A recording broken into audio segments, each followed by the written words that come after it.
बॉम्बे के अंदर राधी माता करके एक सिंधी माता थी,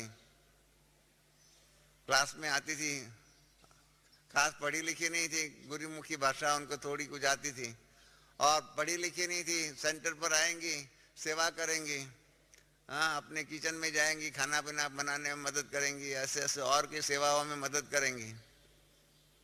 उसने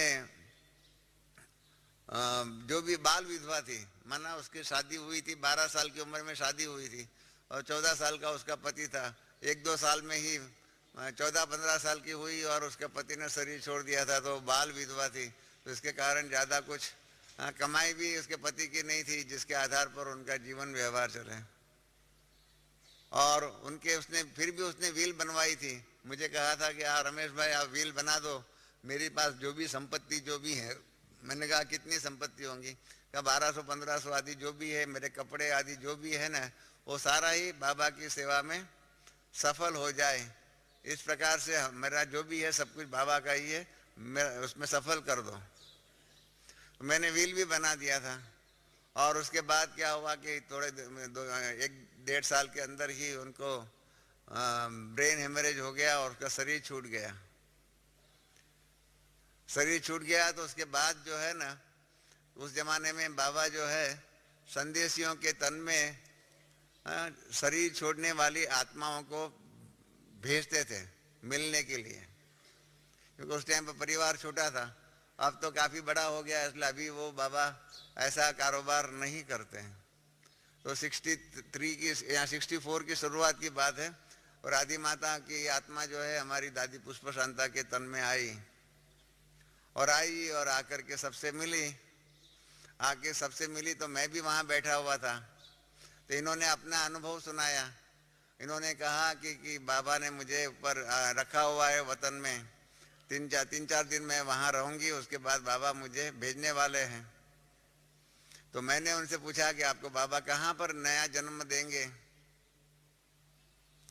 तो उन्होंने कहा कि बाबा मुझे जो है ना एक बहुत पैसे वाले रॉयल परिवार के घर में जन्म देने वाले हैं।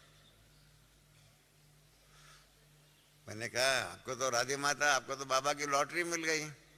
आपने कोई ऐसी तो सेवा किया नहीं है जिसके कारण आपको कोई बहुत पैसे वाले रॉयल बड़े घर में जन्म मिले। तो राधी माता ने मुझे कहा कि हाँ रमेश, मुझे भी मालूम है।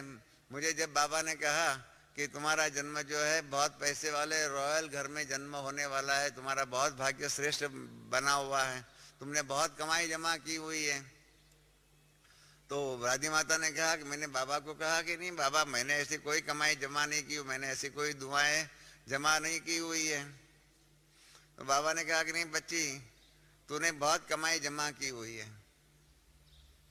तो कहा कैसे? कहा दुनिया में भी जो परीक्षाएं होती है ना, परीक्षाओं में पास मार्क के आधार पर होता है ना।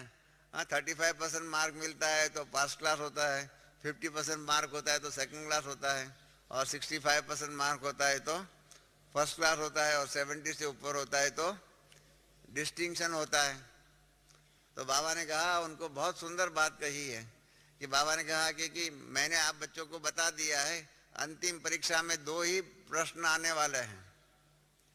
अंतिम परीक्षा में 2 ही प्रश्न आने वाले हैं कि कहाँ तक तुम बच्चे नष्टो मोहा बने हुए हो और कहाँ तक स्मृति लब्ध्वा। गीता में भी अंत में अर्जुन ने कहा नष्टो मोहा स्मृति लब्ध्वा शिष्यस्ते हम साधि माम ताम शरणम प्रपन्नम। इस प्रकार से अर्जुन ने कहा भी है। तो बाबा ने कहा मैंने पहले से ही आप सभी बच्चों को बता दिया है कि अंतिम परीक्षा इन 2 पेपरों के आधार 2 प्रश्नों के आधार पर होंगी, कहाँ तक आप नष्टो मोहा बने हुए हो। तो बाबा ने कहा कि तुम नष्टो मोहा की पेपर में सफल 100% मार्क्स से सफल हो गई है, क्योंकि तूने अपना जितना भी जो भी कुछ था उसको जीते जी व्हील बना करके सफल किया है। तो 70% मार्क वाले को भी डिस्टिंक्शन होता है। बाबा ने कहा इसमें तो तुमने 100% मार्क लिया। हाँ, 100 आउट ऑफ 100। हाँ, जो यहाँ इतने होशियार बैठे हुए होंगे उनको मालूम है 100 में से 100 मिल जाए तो कितनी गौरव की बात होती है।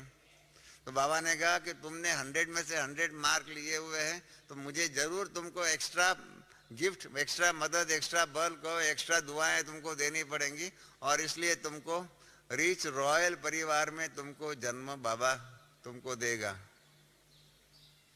तो इस प्रकार से नष्ट मोह आदि परीक्षाएं, ऐसी जो भी परीक्षाएं जो होती है, चांस सबको मिलता है। तो कहीं जो है ना अपने इधर उधर के चांसों में बिता लेते हैं,